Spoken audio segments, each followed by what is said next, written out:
नमस्कार प्यारे साथियों, कैसे हैं आप सभी। उम्मीद है बहुत अच्छे होंगे। मैं हूं शांतनु विधुड़ी और स्वागत है आप सभी का आपके अपने यूट्यूब चैनल एंडेवर प्रेप पर। जी हां प्यारे साथियों, थंबनेल जैसे कि आपने देख ही लिया होगा। यूपी पीसीएस 2024 मिल गया है मूल मंत्र, 30 दिनों में प्री कैसे निकालें। हालांकि बहुत सारे बच्चे कहेंगे कि यूपी पीसीएस है, एक स्टेट पीसीएस का एग्जाम है, 30 दिन में तो कैसे भी नहीं हो सकता। क्या बताने वाले हैं, क्या कुछ होने वाला है। तो बेटा एक चीज आप लोग ध्यान रखिएगा, हमेशा संघर्ष से ही आपके मंजिल मिलती है। मंजिल उन्हीं को मिलती है जिनके सपनों में जान होती है। पंखों से कुछ नहीं होता, हौसलों से उड़ान होती है।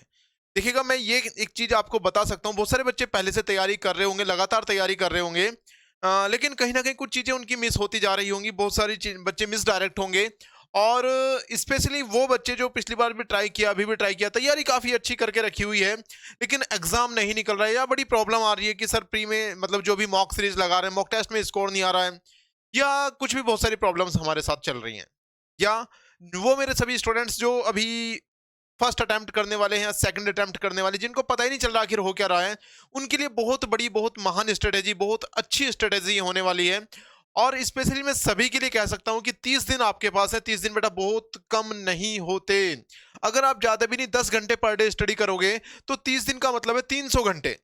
और 300 घंटे में क्या नहीं हो सकता। कौन कहता है आसमान में छेद नहीं हो सकता। एक पत्थर तो तबीयत से उछालो यारो। 30 दिन है, 300 घंटे अगर आप स्टडी प्लान लेकर चलोगे 300 घंटे का, तो 300 घंटे में आप क्या नहीं कर सकते। देखिएगा, अभी आपको चीजें क्लियर कर दूंगा कि आप 300 घंटे में क्या कर सकते हो।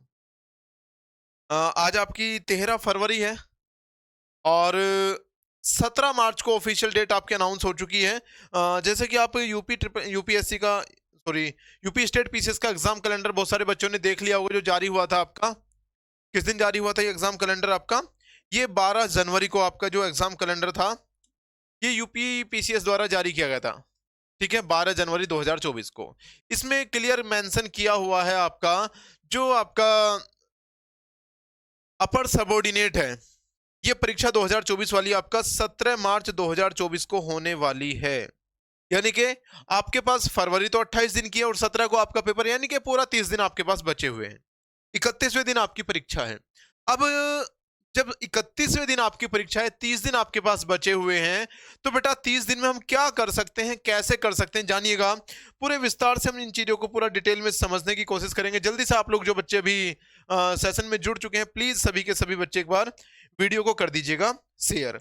अपने सभी साथियों तक इस वीडियो को पहुंचा दीजिएगा, क्योंकि ये वीडियो सभी के लिए मोस्ट इंपॉर्टेंट होने वाली है।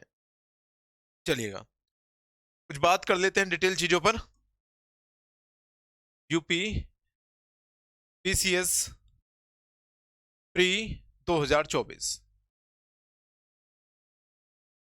शुद्ध हिंदी में लिखते हैं परीक्षा की रणनीति, ज्यादा अच्छा सा लगता है।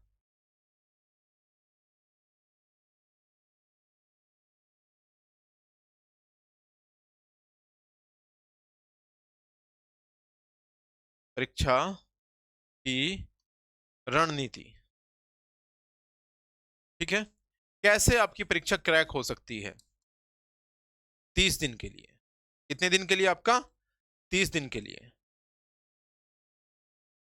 अब देखिएगा, आप क्या करेंगे इस पर। सबसे इंपॉर्टेंट चीज, सिलेबस आपका क्या होने वाला है। देखिएगा, आपके दो एग्जाम होंगे। एक आपका सी सेट होगा, जिसे आप सिविल सर्विस एप्टीट्यूड टेस्ट कहते हैं। दूसरा होगा आपका जीएस पेपर।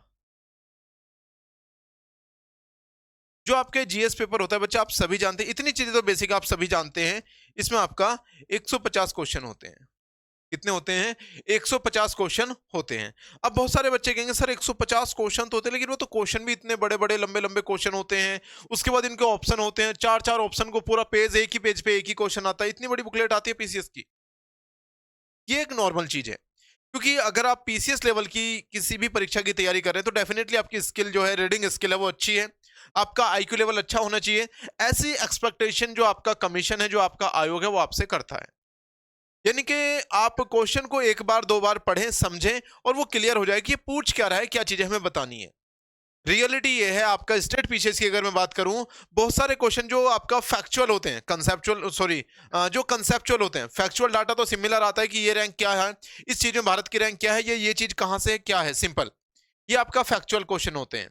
जब क्वेश्चन आता है आपका कंसेप्ट को लेकर के, कंसेप्चुअल क्वेश्चन जब आपका आता है, उस कंसेप्चुअल क्वेश्चन में अगर आप एक बार सही से ठंडे दिमाग से क्वेश्चन को सही से पढ़ लो और ये थीम आपके दिमाग में बन जाएगी पूछ कर आए, और थोड़ा बहुत उस चीज के रिगार्डिंग आपने पढ़ा हुआ है, तो एलिमिनेशन मेथड यूज करके आप नॉर्मली उस ऑप्शन तक पहुंच जाते हो। ये मेरा मानना भी है। और 2021 में जब आपका कोविड के बाद ये एग्जाम हुआ था, मेरे पास दो स्टूडेंट थे। एक छोटी सी कहानी मैं आपको सुनाता हूँ। मैं प्रॉपर यूपी से हूँ। यूपी का एक जिला है मेरठ। तो मेरठ में मेरा खुद का ऑफलाइन इंस्टीट्यूट था। उस टाइम की मैं बात बताता हूँ। दो स्टूडेंट, अब कंडीशन क्या थी, उन स्टूडेंट्स में एक लड़की थी, वन विभाग में ऑलरेडी जॉब कर रही थी। उसने कहा कि सर पहले से पढ़ा हुआ है, 1 महीना बचा हुआ है, मेंस की तैयारी तो जैसे होगी देखी जाएगी, आप कुछ भी करके बस प्री निकलवा दो, मेहनत करना मेरा काम है। वही चीज से मैं आपसे चाहता हूं कि मेहनत करना आपका काम है। स्ट्रेटेजी जो बता रहा हूं उस बच्ची ने फॉलो किया, आप लोग भी फॉलो कर लीजिएगा। 30 दिन में कुछ नहीं होता, लेकिन बहुत कुछ हो सकता है जब आप 30 दिन को कन्वर्ट करो 300 घंटे में। मैंने उसे यही बताया कि 30 दिन को 300 घंटे में कन्वर्ट कर दो, और कुछ भी हो जाए, आंधी तूफान आ जाए, घर में कोई फंक्शन है, कुछ भी दिक्कत आ गई, दिन में टाइम नहीं मिल रहा, रात में पढ़ो, लेकिन आपका एक गोल होना चाहिए कि आपको 30 दिन तक लगातार 10 घंटे कंप्लीट करने, कुछ भी करके। भाई ठीक है, दिन में कुछ काम था, या मतलब आप वर्किंग है, वो बच्ची वर्किंग थी, ऑलरेडी गवर्नमेंट जॉब में थी, तो दिन में वो ऑफिस ड्यूटी पे थी। किसी भी तरह से करके 2 या 3 घंटे तो ऑफिस के कम करो, और 3-4 घंटे रात में बढ़ा दो। 1 महीना नहीं सोओगे क्या फर्क पड़ता है? कुछ भी फर्क नहीं पड़ता एक महीना नहीं सोने से। आप 3 घंटे 4 घंटे रात में सो लो। एनर्जेटिक एज है, सभी की एज आपका 24 25 30 तक नॉर्मली है। तो इस एज में अगर आप कम भी सो लोगे कोई फर्क नहीं पड़ता, बहुत एनर्जी है आपके शरीर में। तो अभी क्या है, अपनी रातों की नींद हराम कर देनी है। क्यों? क्योंकि सिलेक्शन लेना है। पहले भी कहा था, फिर कह रहा हूं, मंजिल उन्हीं को मिलती है जिनके सपनों में जान होती है, पंखों से कुछ नहीं होता, हौसलों से उड़ान होती है। अगर आपको ये उड़ान उड़नी है, मंजिल तक पहुंचना है, तो हौसला मजबूत करना पड़ेगा। देखिएगा क्या करते हैं, आप इन 150 क्वेश्चन को डिवाइड कर दो। डिवाइड किस चीज में करना है? सबसे पहले तो आपको करना है करंट। करंट सबसे पहला सेगमेंट, और इस सेगमेंट को ऐसा तैयार कर दो कि आपके बहुत सारे इश्यूज। अब देखिएगा करंट से क्वेश्चन कैसे आते हैं। अभी सपोज कीजिएगा आपके पास कोई मुद्दा है, जैसे कि अभी आप अगर 2019-20 के आसपास की बात करेंगे, 3 तलाक, या आपका कश्मीर एक गंभीर समस्या बनी हुई थी, या अभी महिला अधिकार को लेकर के कुछ कॉन्स्टिट्यूशनल चीजें डिस्कस हुई, करंट के इशू है। संविधान संशोधन से क्वेश्चन पूछे जा सकते हैं। अब वो डायरेक्ट क्वेश्चन ना पूछ के आपसे इनडायरेक्ट क्वेश्चन पूछेगा, उसकी थीम पर जाकर के। क्या पूछा जाएगा आपसे? महिला सशक्तिकरण। अब महिला सशक्तिकरण से आपसे कुछ भी पूछा जा सकता है। पहली बार महिलाओं को वोटिंग का अधिकार कब दिया गया, इस चीज को रिगार्डिंग करके ये प्रावधान कहां किया गया, या क्या संबंधित है। जम्मू कश्मीर से, रियासत से पुराने हिस्टोरिकल क्वेश्चन उठा सकता है। ये होती है पेपर की थीम। क्या होती है ये पेपर की थीम होती है। करंट का कोई इशू है, वो इशू सिर्फ यहीं तक सीमित नहीं रहेगा। अगर वो हिस्टोरिकल चेंजेस हैं, अगर अयोध्या की रामभूमि, हालांकि इस पेपर में राम जन्मभूमि के क्वेश्चन नहीं आएंगे, आ भी सकते हैं क्योंकि मुद्दा तो पहले से चला हुआ है, कुछ भी क्वेश्चन आ सकते हैं। तो ऐसा नहीं कि डायरेक्ट वो रिलीजियस क्वेश्चन पूछेगा। वो 16 महाजनपद में आप कौशल नरेश से क्वेश्चन पूछ सकता है, क्योंकि अयोध्या तो कौशल थी। कहीं से कुछ भी उस समय के क्वेश्चन उठा लेगा। यानी कि करंट का कोई भी, उसको सिर्फ करंट नहीं होता, वो आपका पॉलिटी को डिस्टर्ब करता है, वो हिस्ट्री को डिस्टर्ब करता है, वो आपकी इकोनॉमी को सबसे ज्यादा डिस्टर्ब करता है। जब एग्जाम में जाते हैं ना, और कुछ भी आपके कोई योजना से, किसी भी चीज से क्वेश्चन उठते हैं, तो बेटा उसका पूरा फिर फाइनेंशियल बैकग्राउंड देखा जाता है, उसका पूरा इकोनॉमिकल बैकग्राउंड देखा जाता है, किस तरह से वो देश की अर्थव्यवस्था को बाधित करती है, प्रभावित करती है, वो सारी चीजें देखी जाती है। कहां से प्रभावित हुई वो चीजें? वो चीजें सिर्फ करंट से प्रभावित हुई। तो सबसे पहले आपको क्या पढ़ना है? सबसे पहले करंट पढ़नी है। हमारे चैनल पर लगातार क्लास चल रही है करंट की, रवि सर लगातार आपको करंट पढ़ा रहे हैं। इसके अतिरिक्त भी आपको अलग बुक से हेल्प लेनी पड़ेगी। एंडेवर एप्लीकेशन पर हमारे पास आपको बहुत सारे नोट्स मिल जाएंगे, टेलीग्राम चैनल पर आपको चीजें मिल जाएंगी। इसके अलग आपको मार्केट से बुक लेनी पड़ेगी। ठीक है, तो सबसे पहले तो आप करंट देखिएगा। हाँ, जब आपको पता चल जाए, कोई भी आप देखिएगा, हाँ प्रीवियस ईयर में यहां से क्वेश्चन आएंगे इन चीजों से, आप 30 दिन के लिए 30 मुद्दे उठा लीजिएगा। इंपॉर्टेंट चीज बता रहा हूं, ध्यान रखिएगा। करंट के 30 ऐसे मुद्दे जो एग्जाम पॉइंट ऑफ व्यू से आपको लग रहा है कि महत्वपूर्ण है। क्या है? एग्जाम पॉइंट ऑफ व्यू से जो महत्वपूर्ण है। अब इन 30 को आप कैसे डिवाइड करोगे? 10 मुद्दे हिस्टोरिकल, 10 पॉलिटिकल, 10 इकोनॉमिक। 10 हिस्टोरिकल मुद्दे जो आपके हिस्ट्री और ज्योग्राफी दोनों को आइडेंटिफाई करेंगे, दोनों को क्वालिफाई करेंगे। ठीक है। 10 आपके पॉलिटिकल इश्यूज, किसी भी राज्य में कुछ हुआ है, जैसे आपका बिहार है, बिहार में राजनीतिक उठापटक चल रही है, बहुत तगड़ी उठापटक चल रही है, तो बिहार की जो राज्य व्यवस्था है, जो यहाँ की विधानसभा है, विधान परिषद है, उनसे क्वेश्चन आ सकते हैं। बहुत सारी चीजें यहाँ पर बनती हैं। बिहार राज्य कब बना था, इवन यही क्वेश्चन आ जाएगा। यूपी में क्वेश्चन पूछा जा सकता है, ऐसा नहीं है कि मतलब यूपी स्टेट एग्जाम है तो बिहार से क्वेश्चन नहीं आएगा, बिल्कुल आ सकता है। ठीक है। तो इस टाइप के मुद्दों को पहचानना सीखिए, और ये पहचानना आपका सिर्फ 2 दिन का काम है। 2 दिन करंट में आप 30 मुद्दे निकाल सकते हैं। अब इन 30 मुद्दों को क्वालिफाई करते हुए आपको अपनी हिस्ट्री तैयार करनी है, अपनी ज्योग्राफी तैयार करनी है, अपनी पॉलिटी तैयार करनी है, और सबसे इंपॉर्टेंट चीज इकोनॉमी तैयार करनी है। और इकोनॉमी कभी इकोनॉमी नहीं होती, इकोनॉमी का सीधा क्वेश्चन जो कंसेप्ट होता है करंट से रिलेटेड होता है। अगर आप स्टेट पीसीएस की बात करोगे, प्रीवियस ईयर आप पिछले 10 वर्षों को उठा लेना, 20 वर्षों को उठा लेना, जो भी आपके इकोनॉमिकल क्वेश्चन आए हैं, इकोनॉमिकल क्वेश्चन वो आए हैं जो आपके करंट इश्यूज चल रहे हों। तो जब करंट इश्यूज लगातार आपके जो चल रहे होंगे उनसे क्वेश्चन आते हैं, तो किस तरह से आप उसे करंट से अवॉइड कर देंगे? तो ब्रह्मास्त्र तो सबसे इंपॉर्टेंट चीज तो क्या है? करंट है। ठीक है। अब करंट के बाद क्या आता है? दूसरा आता है आपका स्टेट स्पेशल। क्या आता है? दूसरा आता है आपका स्टेट स्पेशल। अब स्टेट स्पेशल में फिर वही चीज घूमकर आ जाएगी। पेपर एक ही जगह बेस कर जाता है, कहां? इन 30 मुद्दों पर। पेपर इन 30 मुद्दों से अलग जाएगा ही नहीं। कभी भी आप देख लेना, सब वहीं पर। हाँ, कुछ होते हैं आपके ट्रेडिशनल क्वेश्चन, वही आपको नेक्स्ट में वही बताने वाला हूं। ट्रेडिशनल क्वेश्चन ये हमेशा आते हैं।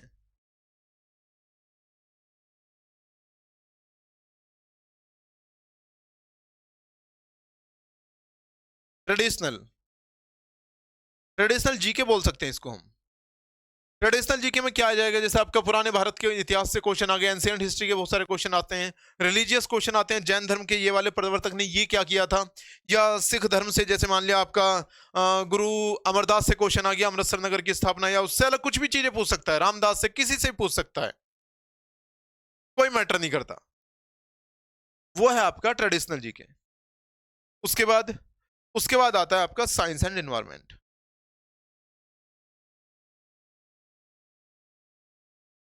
Science and EVS. ईवीएस बोले तो इन्वायरमेंटल स्टडीज। अभी फिर वही घूम के बात वहीं आनी है, कहां? करंट पर। क्या आनी है करंट पर आपकी बात ये आएगी, जो आपका ईडब्ल्यूएस है, इन्वायरमेंटल स्टडीज है, इसमें कहां से क्वेश्चन आएंगे?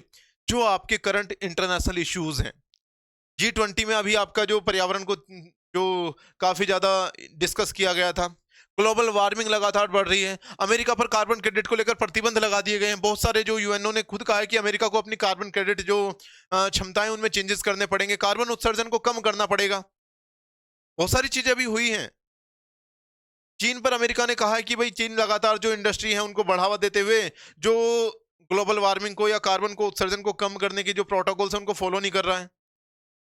बहुत सारी चीजें जहां से आपके ईडब्ल्यूएस के करंट के क्वेश्चन बन सकते हैं, और वो जाएंगे बैकग्राउंड में। बैकग्राउंड में क्वेश्चन आपसे उनके जो फैक्ट है उनसे क्वेश्चन पूछे जाएंगे। तो बेटा ये जो आपके 30 मुद्दे आप डिस्कस करोगे ना, ये जो निकालोगे, ये 30 मुद्दे अगर आप 30 दिन में एक मुद्दा, एक चीज उसकी पूरी आपने 10 घंटे लगातार पढ़ के वो चीजें आपने क्लियर कर दी, तो ये 30 दिन 30 मुद्दे आपका पेपर निकलवा देंगे। टोटल पढ़ना है सिर्फ करंट पर बेस करके। एग्जाम ना निकले तो बता देना, आकर बता देना कि एक शांतनु सर से उनसे हम डिस्कस कर रहे थे, उनकी चीजें स्ट्रेटेजी फॉलो करी थी और पेपर में पता ही नहीं चला, धुआं निकल गया हमारा, तो कतई भी नहीं होगा। ये मेरी गारंटी है। इस स्ट्रेटेजी को, इन चीजों को फॉलो करके आप एग्जाम निकाल जाओगे। क्या कर जाओगे? आप एग्जाम निकाल जाओगे, मेरी गारंटी है, प्री क्लियर हो जाएगा। ठीक है ना। टोटल करंट पढ़नी है, करंट रटनी नहीं है, करंट ये समझनी कि आ क्या रहे हैं। हाँ, कुछ योजनाएं वगैरह कुछ चीजें होंगी जो करंट की भी आपको डिस्कस करनी पड़ेंगी, पढ़नी पड़ेंगी, लेकिन इनमें से आपको 30 दिन के लिए 30 मुद्दे निकालने हैं, 30 इश्यू निकालने हैं, जहां से आपको अपनी जो आगे की जीएस है वो तैयार करनी है। अब वो जीएस अगर आप अच्छे से तैयार कर लेते हो अपनी, तो उस जीएस को अच्छे से तैयार करने के बाद आप सारी चीजें बहुत इजी फॉर्मेट में बहुत स्मूथली कंप्लीट कर लोगे। तो आज से ही जुट जाइएगा, और जो फॉर्मूला, जो चीजें मैंने बताई हैं, इन चीजों को फॉलो करना है, पढ़ना है, समझना है, और पूरी तरह से अपने आप को झोंक देना है। कितने दिन है आपके पास? सिर्फ 30 दिन है। ठीक है। किसी भी प्रकार की इंफॉर्मेशन के लिए डिस्क्रिप्शन में आपका लिंक दिया हुआ है, हमारी टीम के साथ आप कोऑर्डिनेट कर सकते हैं। चैनल को शेयर कीजिएगा, सपोर्ट कीजिएगा हम लोगों को, पूरी तरह से हम आपके साथ जुटे पड़े हैं, पूरा डेडिकेशन, पूरा समर्पण एंडेवर प्रेप का आपके लिए है। वीडियो को लाइक करना है, शेयर करना है और सबसे इंपॉर्टेंट चीज है चैनल को सब्सक्राइब करना है। जो बच्चे अभी तक इस वीडियो में बने हुए हैं, जो देख रहे हैं, सुन रहे हैं, प्लीज रिक्वेस्ट है अपने सभी साथियों, संबंधियों, अपने भाई बंधुओं तक इस वीडियो को पहुंचाइएगा, शेयर कीजिएगा और चैनल को सब्सक्राइब कीजिएगा। मिलते हैं एक और बेहतरीन सेशन के साथ। नमस्कार, जय हिंद, वंदे मातरम प्यारे साथियों।